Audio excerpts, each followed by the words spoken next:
Ramsey. Welcome to William Ramsey Investigates. On tonight's show, I have a very special guest. His name is Sam Kean, and he's just published a book in July 2021. Title of the book is The Icepick Surgeon: Murder, Fraud, Sabotage, Piracy, and Other Dastardly Deeds Perpetrated in the Name of Science. Fascinating book. Really goes into kind of the history of science and some of the darkness that was involved in really, creating kind of the historical scientific record for the West or humanity in general. But this is not his first book. He's also published in 2010, The Disappearing Spoon and Other True Tales of Madness, Love, and History, and the History of the World from the Periodic Table of the Elements. In 2012, he published The Violinist's Thumb and Other Lost Tales of Love, War, and Genius as written by our genetic code. 2014, The Tale of the Dueling Neurosurgeons, the history of the human brain as revealed by true stories of trauma, madness, and recovery. And in 2017, Caesar's Last Breath, Decoding the Secrets of the Air Around Us. And then 2019, The Bastard Brigade, the true story of the renegade scientists and spies who sabotaged the Nazi atomic bomb. That looks like a very interesting book. But again, we're going to talk about this book he just published, the title of which is The Icepick Surgeon. So, Sam Kean, are you there? I am here, yes. Sorry to make you read all those subtitles. Those are That's all right.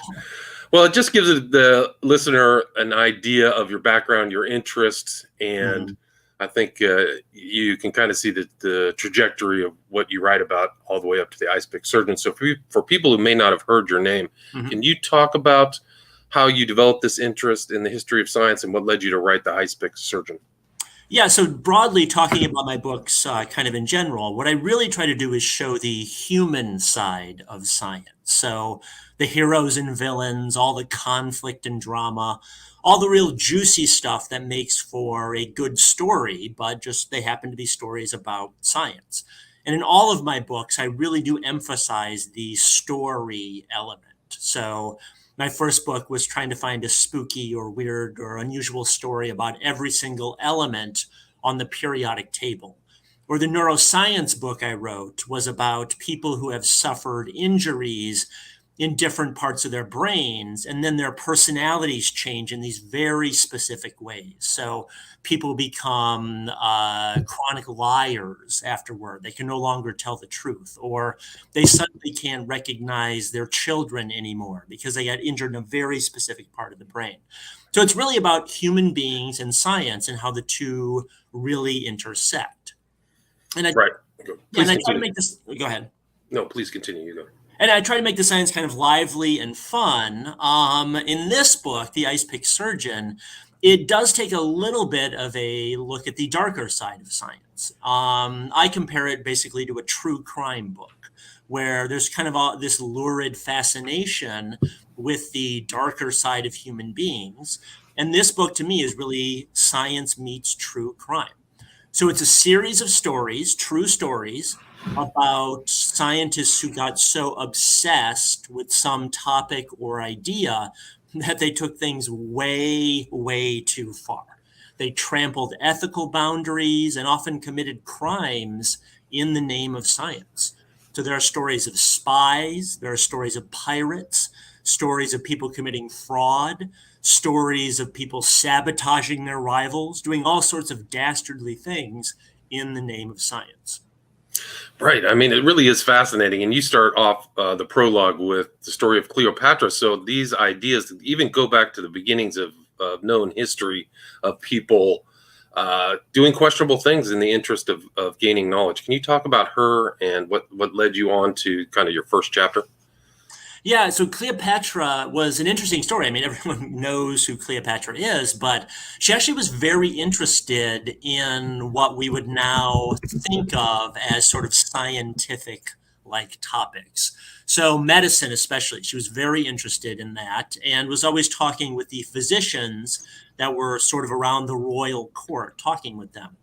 And apparently, the sources on this are a little strange, but apparently one day she was talking with some physicians in her royal court, and a debate came up about how you can first tell whether a baby is a male or female in the womb. And no one really knew the answer. And so she came up with this kind of diabolical experiment to try to figure the answer out. So basically what she did is she had some of her maidservants If they would commit a crime or do something where they were going to be put to death anyway, she would have them forcibly impregnated. So she would have someone rape them, essentially. And then at certain intervals after the insemination date, she would have their bellies essentially ripped open, and they would try to look and see whether the babies were male or female.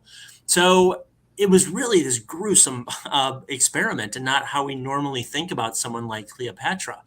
And I talk about it because, on the one hand, if you want to be completely amoral about it, she did a good job with the experiment and setting things up with the experiment. So the science part, I guess, was fairly well set up.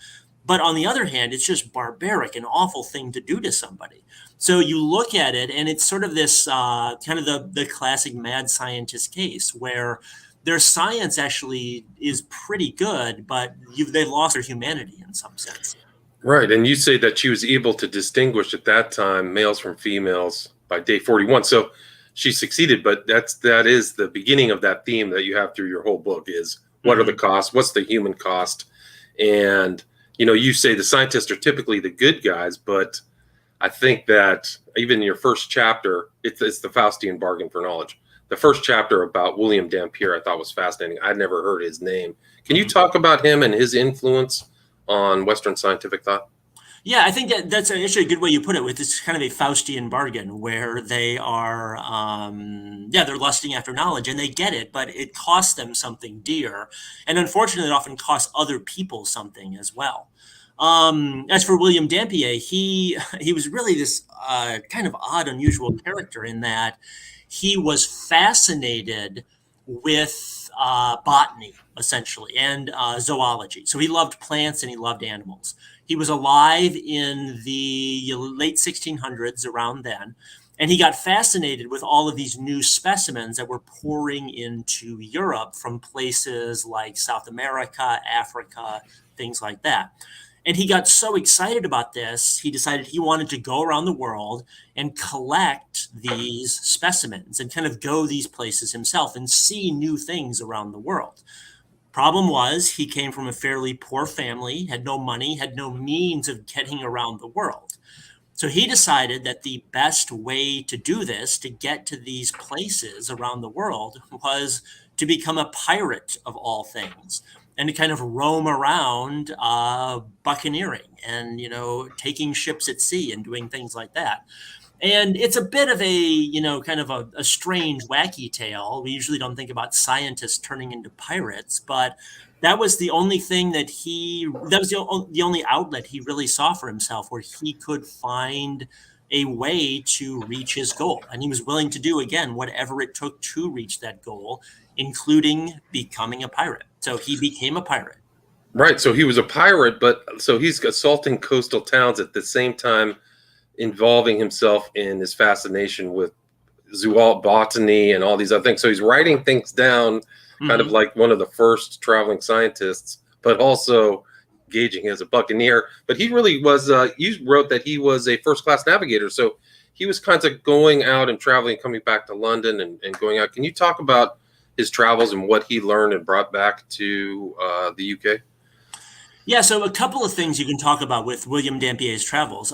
First of all, some people credit him with inventing the entire genre of a travel log, or kind of travel writing, because he went more places on Earth than probably anyone had ever been at that time. I mean, he went everywhere, every single spot on Earth you can think of.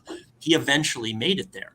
And he wrote these really lively, engaging books when he got back to England, and they were huge bestsellers. So they're really, really exciting, interesting books to read, because he would talk about how they would go somewhere, they would raid a city, and then there would be an alligator attack or something. Or he would talk about the toucans there, or all of the amazing things that he'd seen. So there's this really interesting mix of kind of dastardly crimes, the buccaneering, but also the amazing sights and sounds and animals and plants that he'd seen. He also brought back, he was kind of an anthropologist in some ways, in that beyond just the plants and animals and the specimens that he would bring back, he also was very interested and engaged with the people. And you really see he had a remarkable, especially for the time, a remarkable ability to kind of set his judgments aside. I mean, they were doing things that to him seemed very odd and unusual in different parts of the world, but he was always willing to set his judgments aside and just engage with them and figure out what was going on. And it got him into trouble sometimes. In Vietnam, I think it was, he went to a funeral once and he saw all these meats laid out and he didn't know what was going on, but he was there, he was interested. At one point, he grabbed some of the meat and started eating it. That turned out to be a bad idea because that was sort of sacred sacrificial meat that he should not have touched, and ended up getting run out of town for that. But he was always kind of stumbling into these adventures like that and really willing to just engage with whoever he saw and whatever he saw around the world. So a very good writer, too. Right, and he was first person to reach Australia, so he's talking about that. And then he was the first, really, I think you read the first, he was involved in the first flat out scientific voyage in history. Can you talk about that? Yeah, first European to, or first, at least first Englishman to reach Australia, I think he was. Okay, sorry. Yeah, no worries. And the the first scientific expedition. Yeah. So this was kind of a new idea at the time that people would go out just for the sake of science. So just for knowledge. Before this, people had been to different parts of the world, but the goal was to set up colonies or to be a pirate. This was the first time in the early 1700s where people went out explicitly in order to gain knowledge. So it was kind of a new idea. And I think the government of England at the time probably was doing it a bit for propaganda reasons in order to make themselves seem enlightened. Unfortunately, they didn't give Dampier the best ship in their fleet. They gave him sort of this old creaky Navy ship, and he ended up having a few disasters along the way, and the ship never actually made it back from Australia. But it was a really novel idea at the time, and William Dampier was the first person to lead one of these scientific expeditions that would later become famous under other people like, James Cook and some other, and the Beagle is kind of the paradigmatic Right. example of that. Yeah. Right, and I think you wrote that he was influential upon Darwin. Oh, yeah. Darwin actually brought some of his books along on the Beagle voyage and would consult them and figure out, where he wanted to go based on what Dampier had written. So he was a big influence on Darwin. And Darwin would chuckle about him in his diaries and letters. He would call him Old Dampier, like that old rascal Dampier running around. Right. So he was a big influence on Darwin. Right. I mean, he really was a rascal. So you attribute this kind of naturalism of that time right there at the beginning of the 18th century to this kind of buccaneer. It's pretty remarkable to how many people he influenced as well. Can you talk also about kind of the dark part of human history, slavery, and how that kind of industry, I mean, it's terrible to call it an industry, but that kind of involvement in slavery and how that influenced the dark influence on science? Yeah, so this actually kind of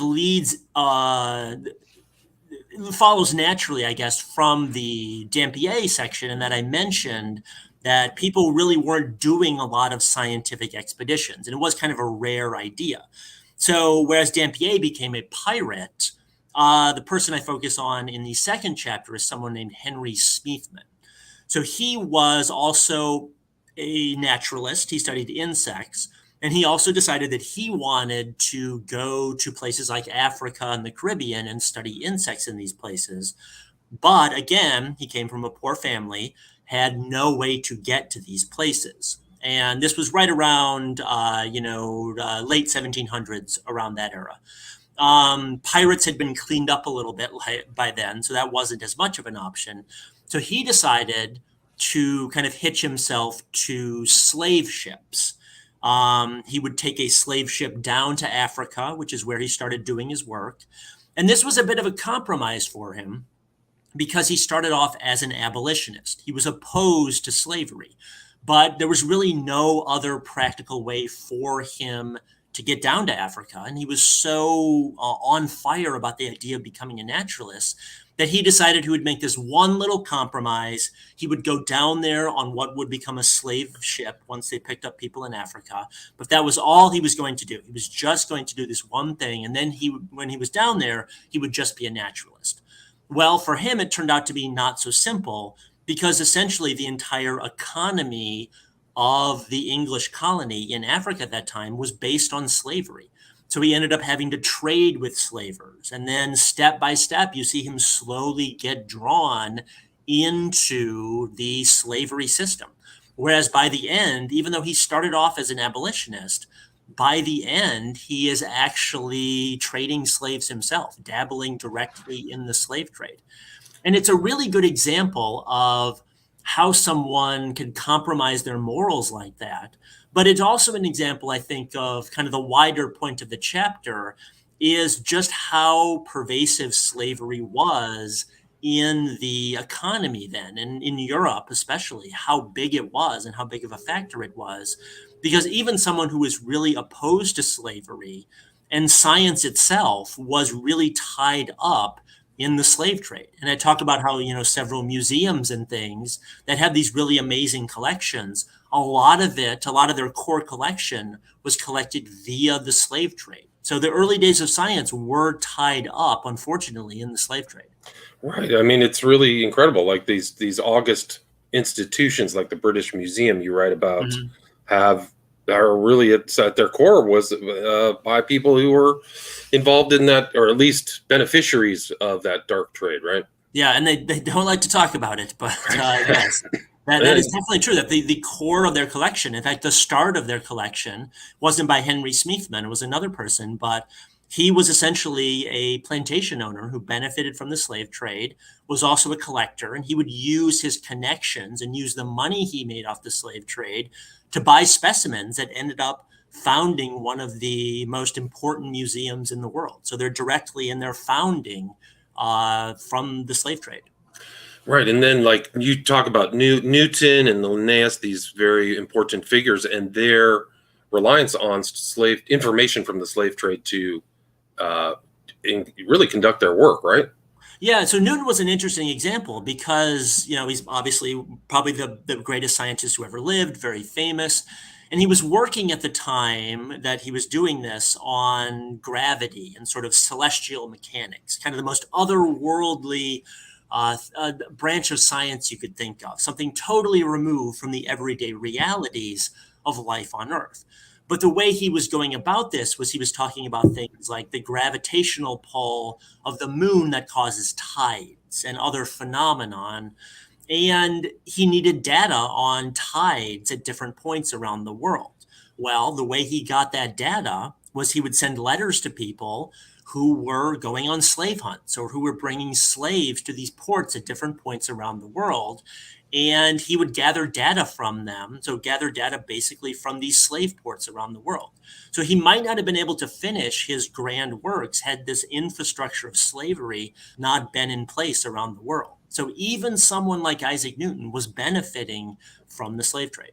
Gotcha. And I mean, that was really the first person to really determine tides too. So comes from the slave trade. It really is incredible. And that was like the triangular system. So all the ships are going from Europe to Africa, New World, back to Europe. So you see this huge triangle of trade being products and things like that. So, but that also, you kind of turn that system of darkness into kind of another trade of bodies, which is this grave robbing with this need for specimens and things like that. Can you talk about Hunter and Knox, these figures who were involved in this grave robbing trade? Yeah, so essentially medicine in the 1800s or so mid 1700s to 1800s, they wanted to make medicine a legitimate science. So before this, especially, it was quack treatments, tobacco enemas and bleeding people, all this stuff that really had no basis in science. So there were certain anatomists like John Hunter or Robert Knox who wanted to make it a legitimate scientific subject.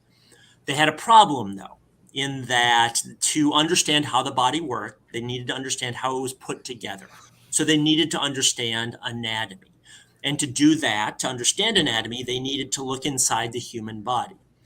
Unfortunately, especially in England and the United States, there were strong societal taboos against people donating their bodies to science. So it was very hard to get a hold of a body and dissect it, essentially. And so what they started doing is they started robbing graves in order to get their hands on bodies. And it's really it's a tough call because they were trying to advance medicine. They were trying to help people, trying to cure diseases and ailments. And as they sometimes pointed out, it was the poor people who are going to benefit most from this because poor people often have a higher burden of diseases. Unfortunately, the graves that they were robbing were also poor people because poor people were often tossed into mass graves that were not covered right away, or poor people, frankly, couldn't afford things like guards or what they called mort safes, which were iron cages that they would put around bodies to prevent them from being stolen. So the poor people were the ones who got their bodies stolen by the anatomists and dissected. So the anatomists sometimes did the grave robbing themselves, or sometimes they would engage basically criminals. They would pay them to go dig up the bodies at night. And John Hunter especially, he dissected something like 2,000 different bodies in his lifetime, which means he was robbing graves pretty much night after night after night, year after year after year. He was really prolific about getting all of the bodies he could. And he unquestionably helped science advance, but he also made a lot of people very angry and did things that we would not allow today in basically violating people's last wishes and carving up their bodies. Right. And just to, sorry to interrupt, but they were of high value at that time. So, I mean, back then, one dead person was worth like a laborer's full year of pay or something like that, I think you wrote. Yeah, so you could be a farm worker and you could make, I don't remember the exact numbers, but something like 3 or 4 pounds sterling for a whole year. Or you could rob a few bodies and make that in a couple nights. I mean, to a lot of people, it was a no-brainer. Why not go rob bodies? Because they were so valuable. And the story I really like about this, that I really find fascinating, is that in certain places, especially in the United States, every once in a while, you would see the poor people get tired, understandably, of having their loved ones' bodies robbed. So they got sick of it. And eventually they rose up and they rioted against the doctors. So they would run up and they would smash the windows at the hospital. Sometimes they would beat the doctors up. They would grab the bodies inside and rebury them. And probably the most famous example of this, an anatomy riot, as they called them, took place in New York City in 1788, where, again, they smashed the windows at the hospital. One doctor had to flee up inside a chimney to hide from the mob. And at one point, Alexander Hamilton himself was standing on the steps of Columbia University and essentially begging people not to destroy Columbia University because they were that mad about it because of the grave robbing that was going on at the medical school there. So it's kind of been lost to history, these so-called anatomy riots. But right. Yeah, you call them bone bills. They had to pass these anatomy acts, right? Yeah, basically to give the bone bills. Yeah, to give people bodies so that there would no longer be these kind of riots. And I mean, it was really fascinating. I mean, one of the riots, you said there were 20 dead people. So, like, these were very serious events. Yeah. So essentially, after the New York riot, or during the New York riot, the mayor of New York called the militia in, and things got pretty heated. And it's a little unclear what happened there, but the militia opened fire on the mob and ended up killing several people. So it started over one body and ended with several more dead bodies, sadly. And I mean, you talk also about this kind of event that happened at Harvard that really pushed forward kind of forensic science. I mean, so these investigations into bones and bodies actually benefited this kind of murder trial, right? Yeah. So this again kind of arises from the previous chapter, in that there was, I mean, this is one of the juicy stories in the book. It's a murder tale, actually, where a Harvard professor killed a prominent Harvard alumnus, I should say. And basically, it was a doctor in the medical school who murdered someone else and then used his knowledge of anatomy to dispose of the body. So, because he was a doctor, he knew how to dissect them in an expert way, get them hacked up into little pieces, and what to do with those body parts. Eventually, however, he did get caught by the school's janitor, of all people, who really put together this kind of interesting case against him. It was really sort of intrepid work on the janitor's part. But to stick with this story for now, he hacked the body up, got caught with it. But there was this question of, okay, we don't have any, they didn't have the head anymore, unfortunately. So they didn't know specifically whose body it was. Also, this was a medical school. So there were bodies coming in and out of the medical school all the time. And the doctor who had killed the guy was denying that he had murdered him and denying that he had anything to do with this man's disappearance. And he was saying, well, this is a medical school. How do we know he didn't die somewhere else and someone sold the body to one of the anatomists here? We have no idea how this body got into the medical school where there are tons of other dead bodies lying around.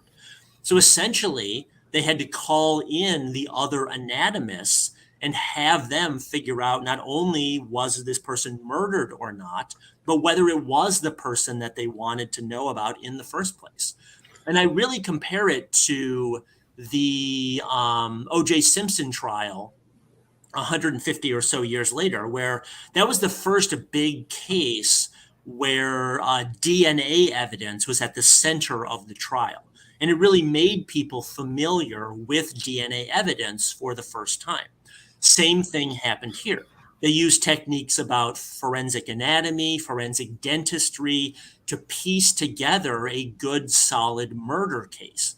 And because of that, and because the case was such a big deal, because you had Harvard people murdering each other. I mean, who wouldn't want to know about this case?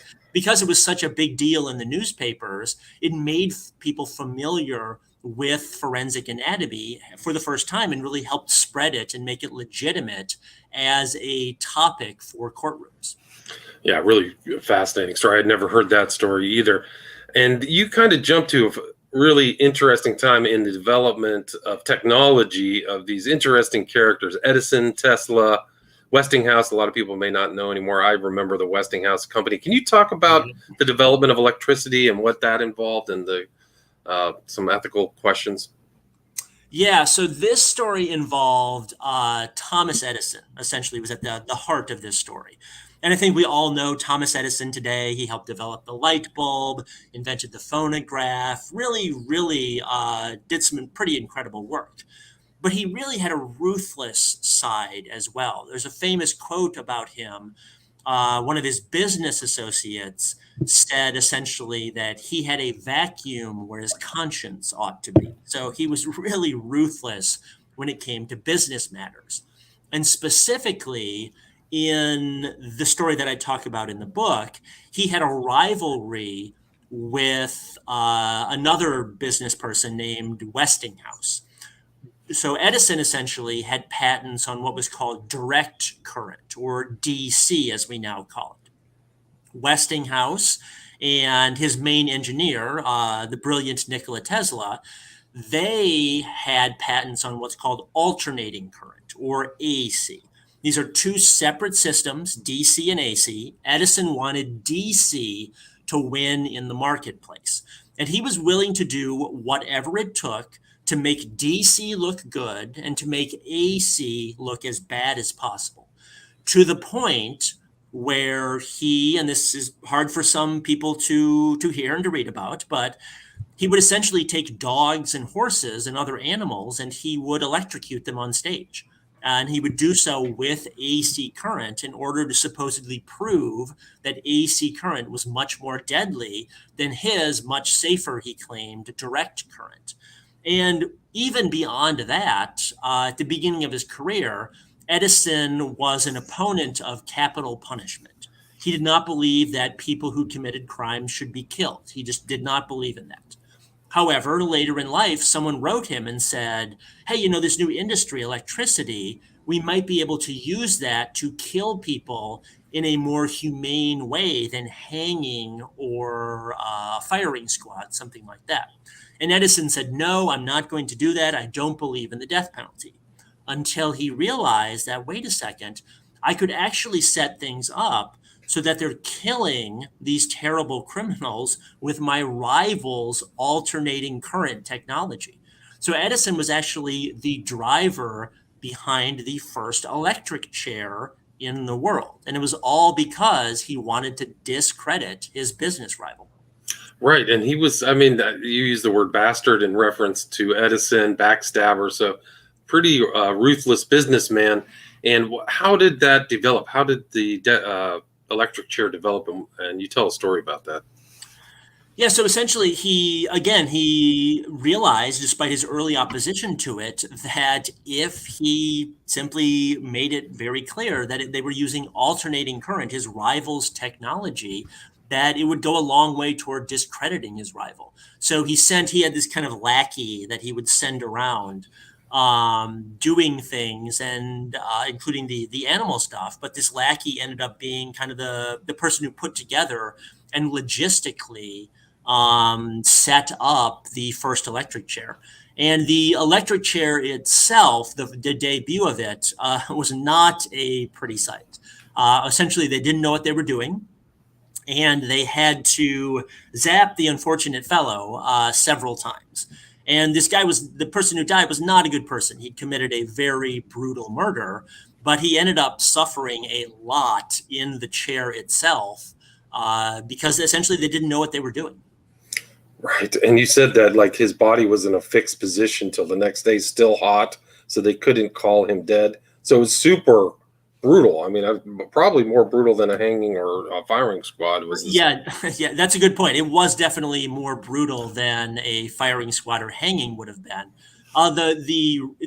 His body the muscles contracted so tightly that when they put him on the stage, essentially, or excuse me, put him on the dissecting table, it was locked into place, and they could not get his limbs unlocked. And the medical definition of death at the time, they didn't really look at the heart or anything like that. They looked at body temperature. So when the body had dropped below a certain temperature, that's when they declared people dead. But the body had gotten so hot due to the electricity, they had to wait hours and hours and hours to declare this person dead. Even though he had a giant hole in his skull from where the electricity had burned inside, his body was so warm and radiating so much heat that they had to wait a long time to declare him dead. Yeah, it's remarkable. I mean, there's a really interesting chapter that I think is very timely, and it's about this guy, John Money, and reminded me of just kind of things that are happening in the culture today. Can you talk about John Money and his influence and how he wasn't very ethical at all? Can you talk about his research? Yeah, so John Money was a bit of a tough case, and it's a fairly political topic, so a lot of kind of sensitivities around that. But basically, John Money had some ideas about things like sex, gender. We're seeing a lot of this come up today with debates and fights about transgender rights, things like that. So John Money was on the very, very far end of the spectrum, where he decided that environment basically determined everything about someone's sexuality. So there was no inborn sexual orientation. You didn't have any inborn gender preference, anything like that. Right. It's a blank slate theory of sexuality, right? Yeah, exactly. The blank slate theory of sexuality, where it was all inborn and environment determined everything, and had nothing to do with our heritage as being mammals and our 150 million year heritage as mammals. Nothing about that. Environment drove everything. And he decided that he wanted a test case to prove that this was true. And sadly, there was this story came out of Canada where there were two twins and they were going to get circumcised. And the doctor on hand was not qualified to do this. and he ended up burning one of the baby's penises very, very badly, to the point that it basically fell off. It got burned so badly, it desiccated and it fell off. And the parents were, of course, horrified. They didn't know what to do with their child now. And John Money heard about this case, and he said, well, let me use this as an experiment, essentially. He didn't put it like that to the family, certainly, but in his mind, he was thinking about this as an experiment. And he told the family what they needed to do was they needed to raise one of the twins, the one who was not hurt, as just a regular boy, and then raise the other one as a girl. And so the parents very reluctantly agreed to this. And the baby had some plastic surgery, removed his testicles, things like that. And they essentially, the parents tried to raise this poor kid as a girl and never told him that he had been born a boy. And the chapter basically just chronicles all of the awful, the entire awful upbringing that this poor kid had. Went by the name of Brenda Reimer, and just had a terrible, terrible childhood, basically because John Money wanted to prove this theory about the blank slate of sexuality in human beings. And it's kind of John Money's kind of undergone this transformation in that at the beginning of his career, he was someone who was really fighting for the rights of homosexuals and even fighting for the rights of transgender people. But by the end of his career, he had taken a 180 turn and he became a real villain in this community because, again, he insisted that there was nothing inborn about it and that he, as the doctor, could kind of decide on a whim what people's sexuality and their gender identity should be. So he's really kind of this awful. I mean, what he did to this poor person, Brenda Reimer, was awful.